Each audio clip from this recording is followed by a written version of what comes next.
Alamu ini, 2, 3. Hai. Jadi kami dari kelompok Habibos. Kami di sini bakal storytelling tentang masa pemerintahan kolonialisme dan imperialisme di Indonesia loh. Pertama-tama kenalan dulu yuk sama kita satu-satu. Namaku Masmur. Aku Cinta, aku Atia Zawa, aku Syafira, aku Ririn, aku Ainil. Aku Juanda. Aku Yeskel. Nah, ikutin terus ya keseruan kita. Bye. Gini lah Mas. Guys, kalian tadi sarapan gak sih? Boleh dong sebutin sarapan satu-satu dari Vira deh. Aku tadi sarapannya mie goreng, ayam goreng, Aku tadi nasi goreng. Aku nasi kuning. Aku nasi uduk. si nasi lemak. Enak ya? Iya, enak banget.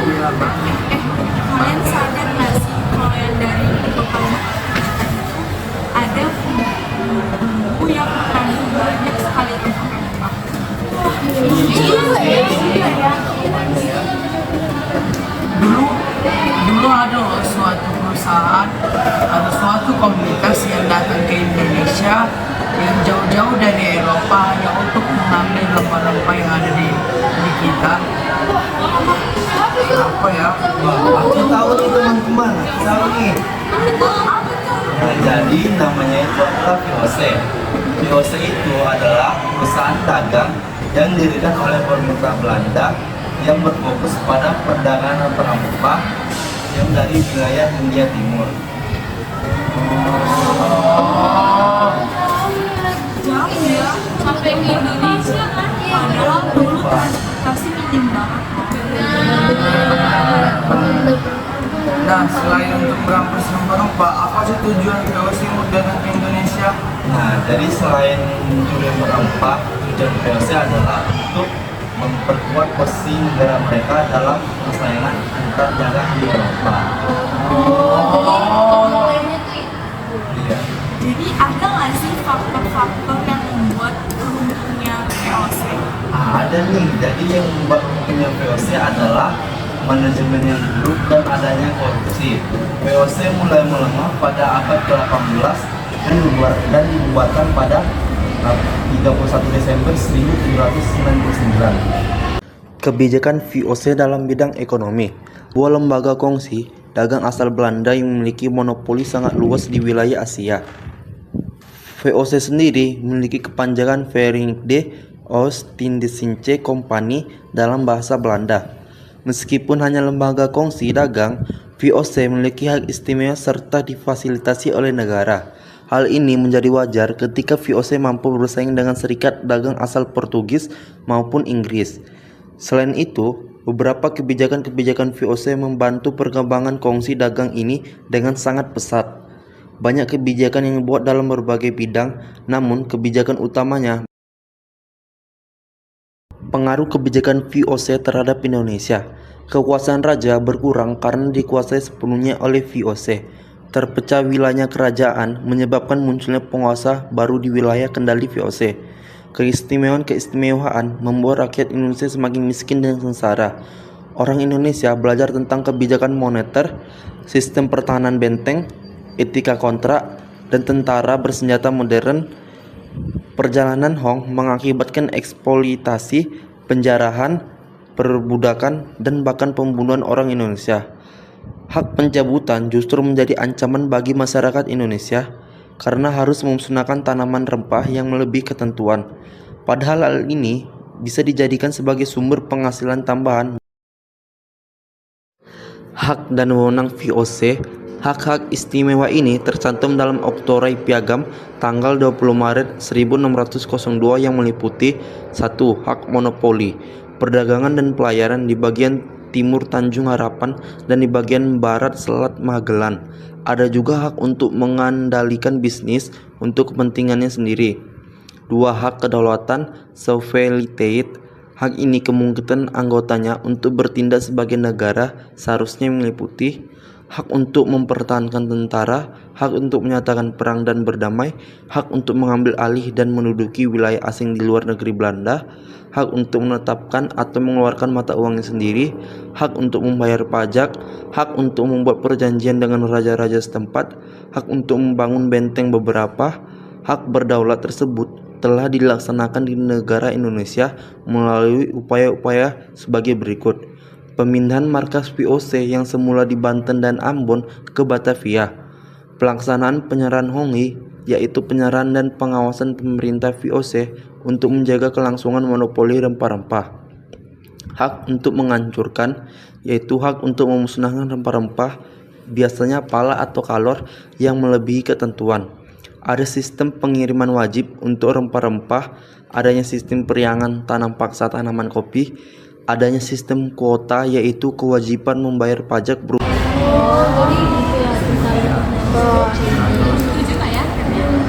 VOC ada lagi nggak perusahaan yang ingin menguasai rempah-rempah itu?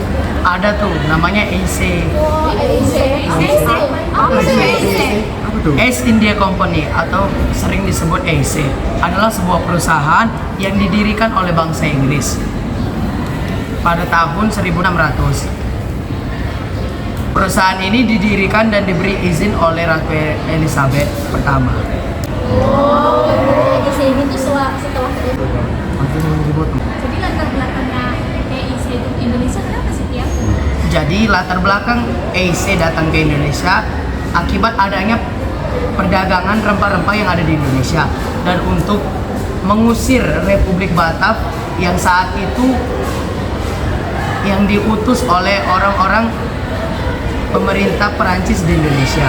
Awal kedatangan EIC ke Indonesia hingga pada 4 Agustus 1811, 60 kapal Inggris muncul di pelabuhan Batavia, pusat kekuatan Belanda. Batavia dan daerah di sekitarnya jatuh ke tangan Inggris pada tanggal 26 Agustus 1811. Setelah VOC bubar, perusahaan EIC tampil sebagai perusahaan baru yang perkasa. Setelah mendapatkan banyak keuntungan bagi Inggris, perusahaan ini dibubarkan pada 1858. Salah satu pesaing tangguh perusahaan Hindia Timur atau French Occidentals Company atau VOC dalam perdagangan di kawasan Hindia Timur adalah perusahaan Hindia Timur Inggris atau English East India Company atau EIC. Perusahaan ini didirikan berdasarkan piagam kerajaan pada tanggal 31 Desember 1600. Sesuai namanya, perusahaan tersebut beroperasi di wilayah Hindia Timur.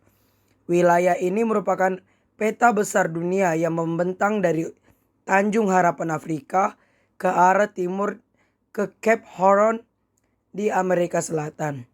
Namun perusahaan meruap keuntungan besar dengan berdagangan dengan India, Tiongkok, Persia, dan Indonesia selama lebih dari 2 abad.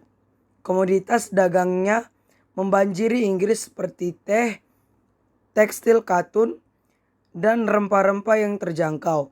Perusahaan mampu memberi keuntungan besar bagi para investor di London dengan tingkat pengembalian setinggi 30%.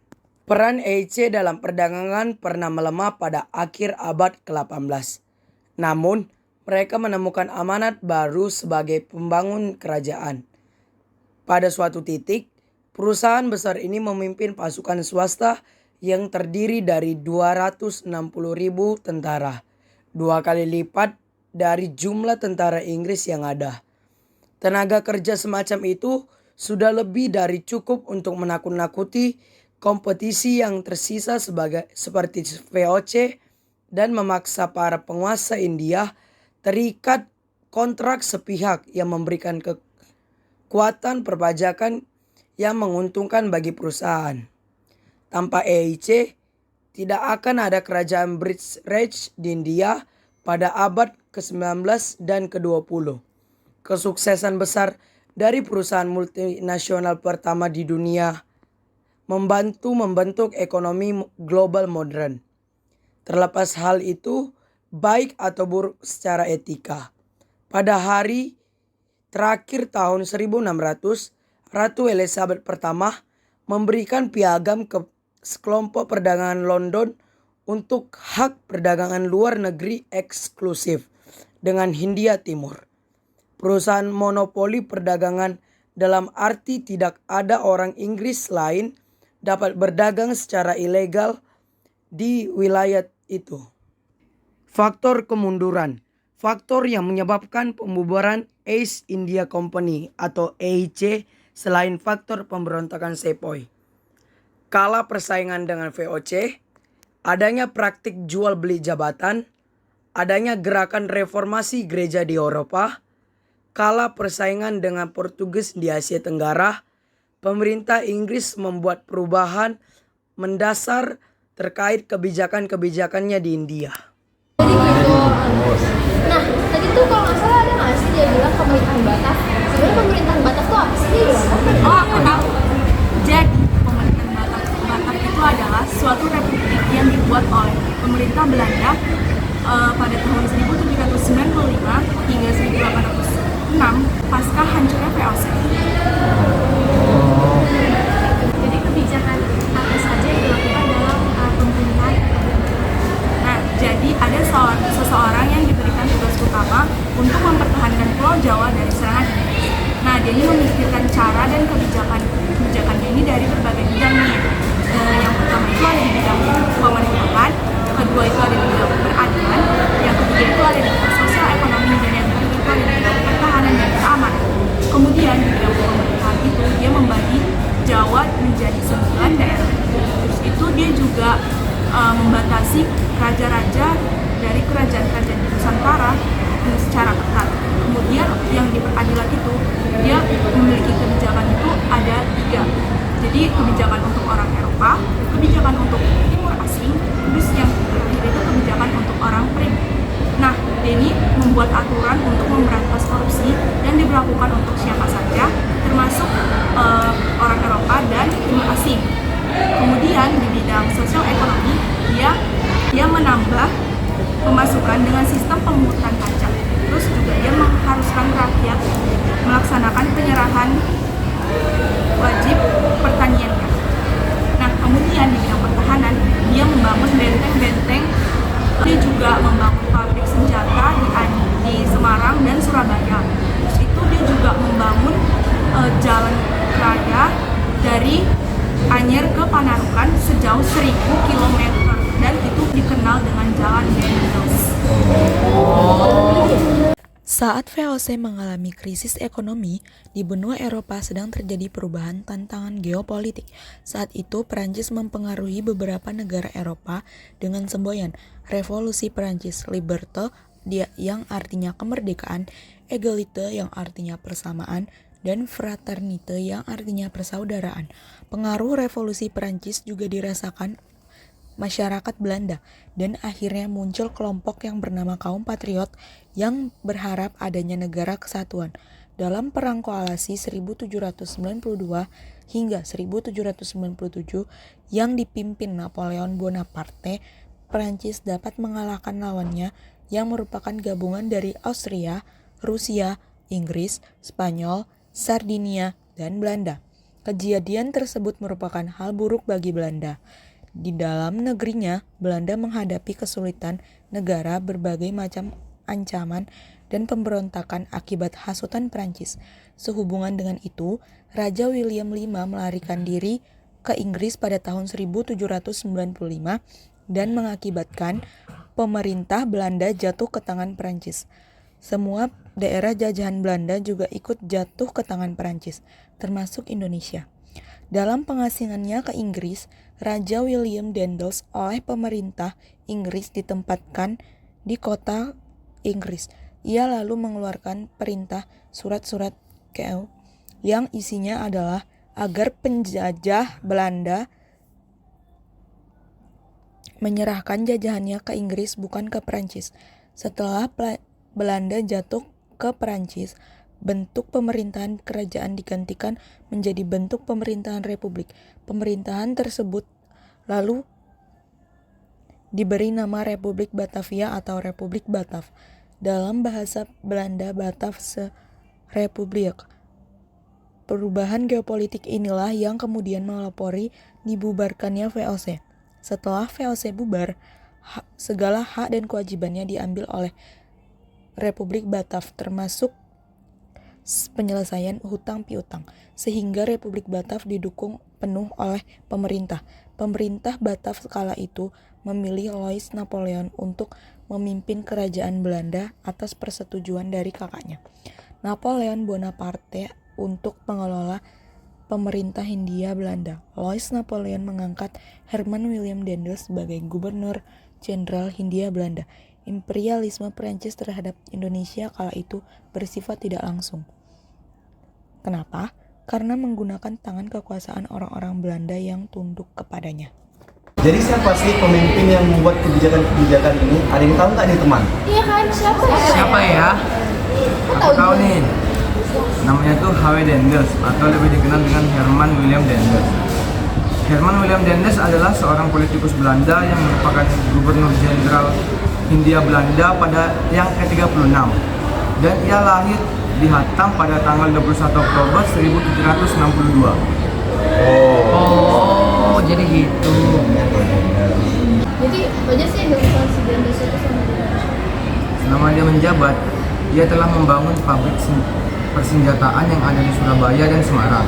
Dan ia juga membangun jalan raya sepanjang 1.100 km mulai dari Anyar sampai Panderukan. Karir H.W. Daendels. Pada tahun 1806, ia dipanggil oleh Raja Belanda, Raja Louis Koning Lodewijk, untuk berbakti kembali di tentara Belanda. Ia ditugaskan untuk mempertahankan provinsi Friesland dan Groningen dari serangan Prusia. Lalu setelah sukses, pada tanggal 28 Januari 1807, atas sarana Kaisar Napoleon Bonaparte, ia dikirim ke Hindia Belanda sebagai Gubernur Jenderal. Daendels tiba di Batavia pada 5 Januari 1808, menggantikan Gubernur Jenderal Albertus Wyss. Daendels mengembang tugas yang diberikan oleh Raja Louis dari Hollandia untuk melakukan reformasi pemerintahan yang korup peninggalan VOC. Ia juga diberi pangkat militer tertinggi sebagai Marsekal Hollandia yang diberikan setahun sebelumnya, pada 28 Januari 1807, untuk mempertahankan Pulau Jawa dari serangan Inggris. Pangkat ini mulai berlaku ketika ia tiba di Jawa. Kembalinya ke Eropa. Sekembalinya Daendels di Eropa, Daendels kembali bertugas di tentara Prancis. Dia juga ikut tentara Napoleon berperang ke Rusia. Setelah Napoleon dikalahkan di Waterloo dan Belanda merdeka kembali, Daendels menawarkan dirinya kepada kerajaan William I. Tetapi Raja Belanda ini tidak terlalu suka terhadap mantan patriot dan tokoh revolusi ini. Akan tetapi, pada tahun 1815, ia diangkat menjadi Gubernur Jenderal di Pantai Emas Belanda, Ghana, dan meninggal di sana pada tanggal 2 Mei 1818. Ia meninggal dunia akibat penyakit malaria. Panjang banget ya. Kayak aku bilang tadi, iya. Panjang.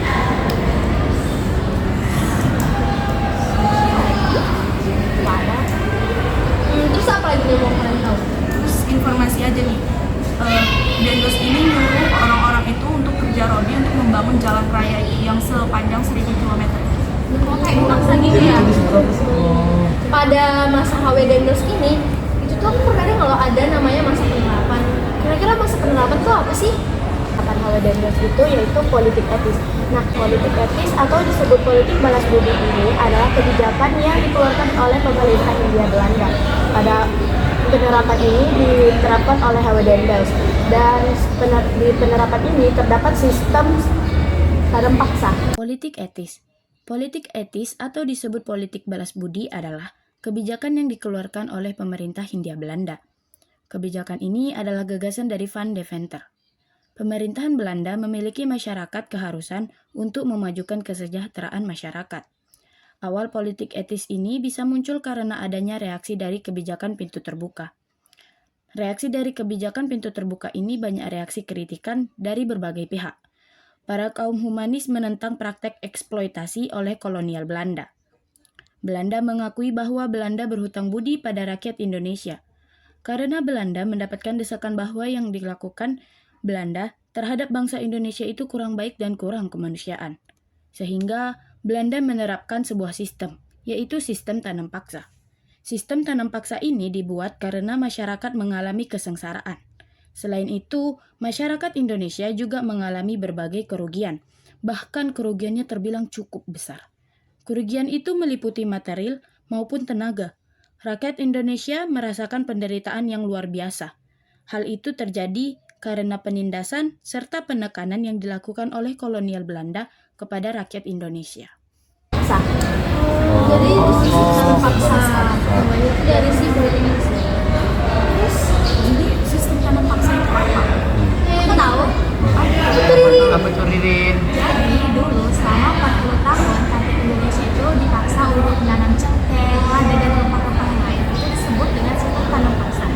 Jadi pada tahun 1830 tanah di negeri jajahan dan di Belanda itu sangat turun. Beban hutang juga semakin besar. Untuk menyelamatkannya itu, Van den Bosch itu mengerahkan untuk sistem tanam paksa. Oh, gitu. Jadi yang mengeluarkannya itu Van den Bosch. Tanam paksa gitu ya. Jadi di dalam situ juga ada beberapa ketentuan. Yang pertama kali, rakyat Indonesia dipaksa mengerahkan seperlima tanahnya kepada pemerintah. Yang kedua, rakyat Indonesia itu dibebaskan dari pajak. Dan yang ketiga, segala kayak kegagalan yang panen itu merupakan tanggung jawab dari pemerintah. Jadi Jadi gitu. yang memerintahkan si Van den Bosch yang memerintah untuk menanam cengkeh, Banyak ya. Bentuknya tanam paksa, kaum liberal di kalangan pemerintah Belanda, antara lain yang mempunyai pembicaranya Dirk van Hogetrop, melancarkan gagasan baru dalam menjalankan politik kolonial, yaitu yang didasarkan atas kebebasan dan kesejahteraan umum dari penduduk. Mereka mengusulkan pemerintahan langsung serta sistem pajak. Pertentangan timbul antara kaum progresif yang mengajukan politik liberal dengan dasar humanitarisme dengan kaum konservatif yang mempertahankan sistem dengan politik VOC. Untuk keperluan mempertinggi produksi itu, pribumi diharuskan membayar pajaknya dalam bentuk hasil yang dapat dijual sebagai ekspor ke pasaran di negeri Belanda, yang perlu dijadikan lagi pusat perdagangan dunia bagi hasil-hasil tropis. Komoditas yang diserahkan oleh Belanda dijual ke perdagangan internasional untuk mengisi kas yang kosong setelah terjadinya perang Diponegoro dan perang Belgia, sehingga komoditas tersebut harus melebihi hasil dari periangan. Pelaksanaan sistem tanam paksa. Ketika sampai di Pulau Jawa pada tahun 1830, Van den Bosch memiliki beberapa instruksinya. Salah satunya yaitu membuat dewan lokal untuk meringankan kerja pemerintah kolonial dan membantu mengawasi kerja orang pribumi. Setelah mengadakan perjalanan keliling, Van den Bosch mengadakan kesepakatan dengan beberapa kepala desa untuk menyuplai tebu dan nila sebagai ganti pajak uang. Hasil dari tanaman wajib disetor dengan mengadakan perjanjian oleh beberapa kontraktor Eropa untuk menerima hasil bumi itu dan mengaturnya untuk ekspor atas nama pemerintah, serta mendorong pejabat-pejabat agar berniat melaksanakan percobaan itu dengan memberikan kepada mereka persentase dari hasil bumi itu.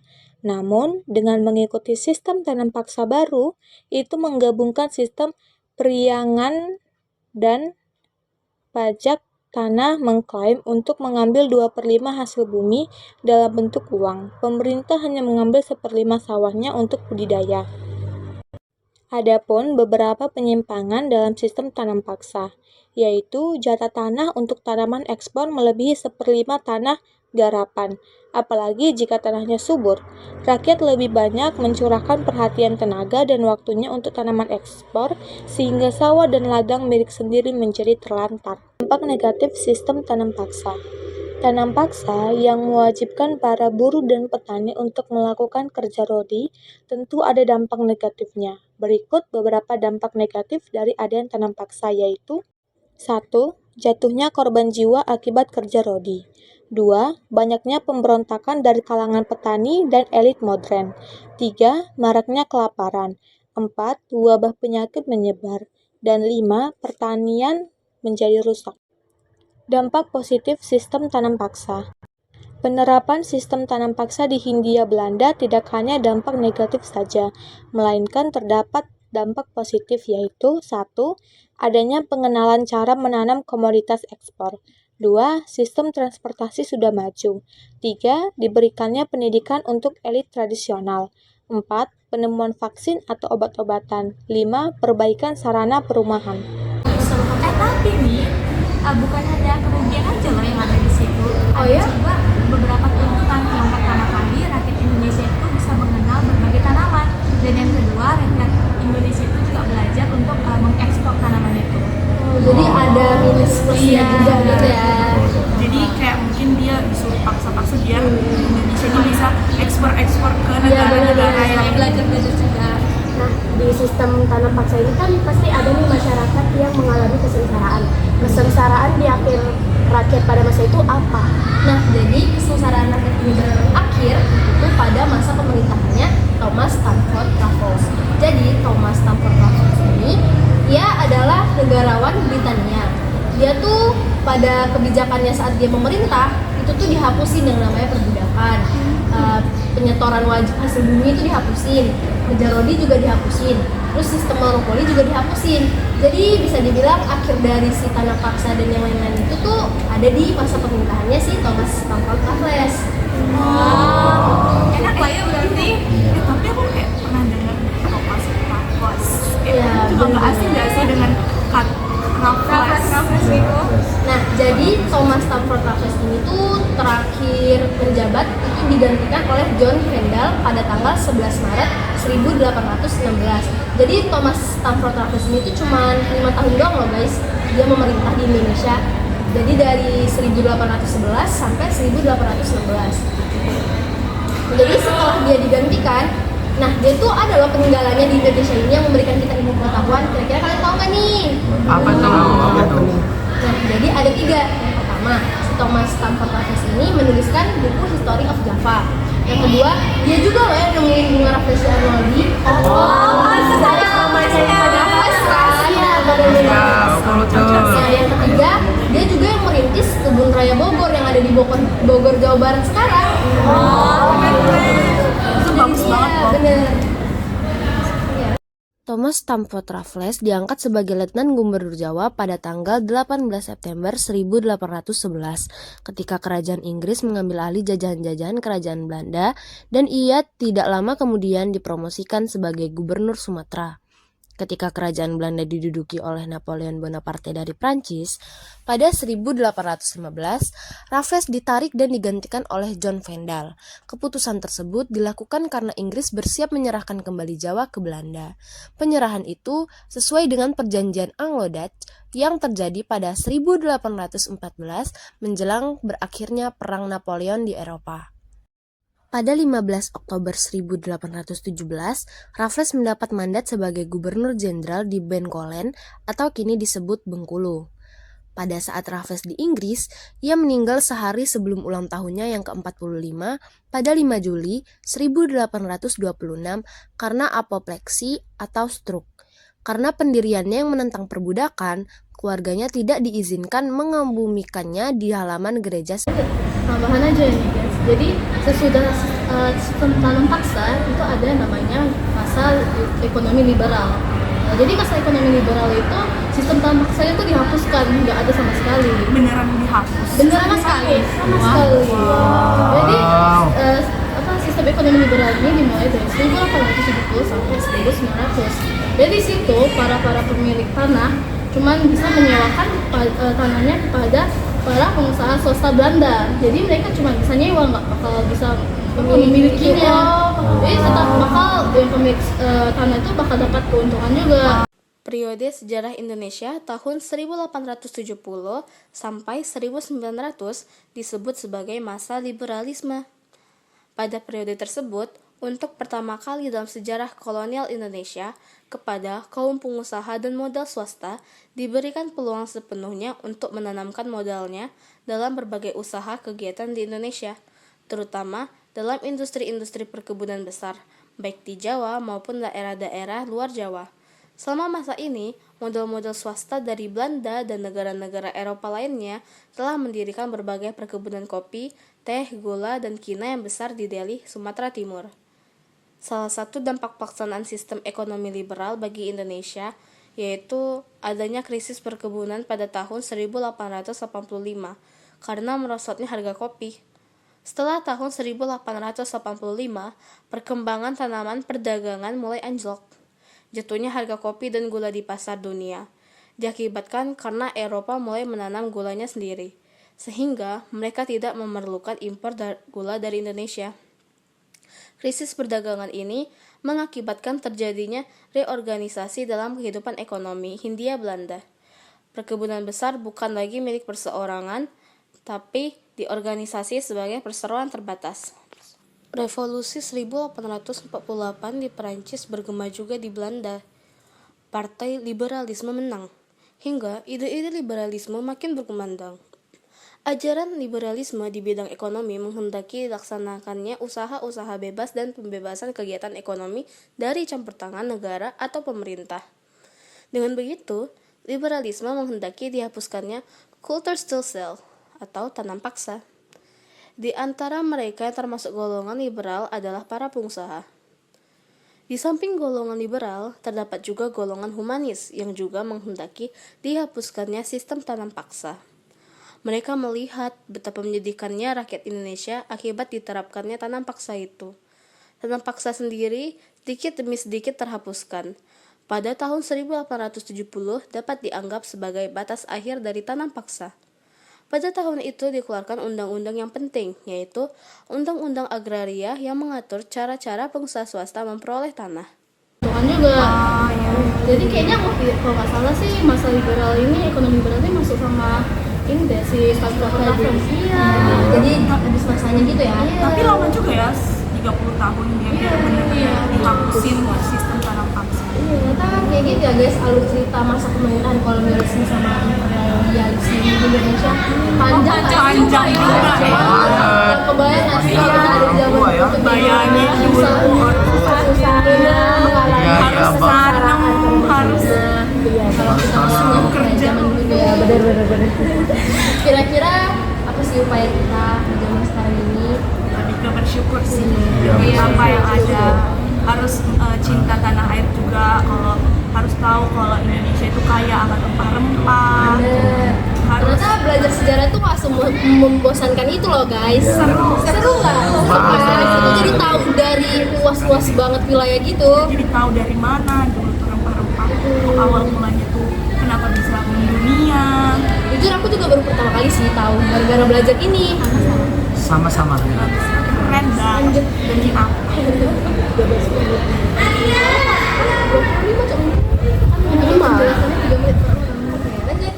Nah guys, jadi itu dia sedikit storytelling kami tentang masa pemerintahan kolonialisme dan imperialisme di Indonesia.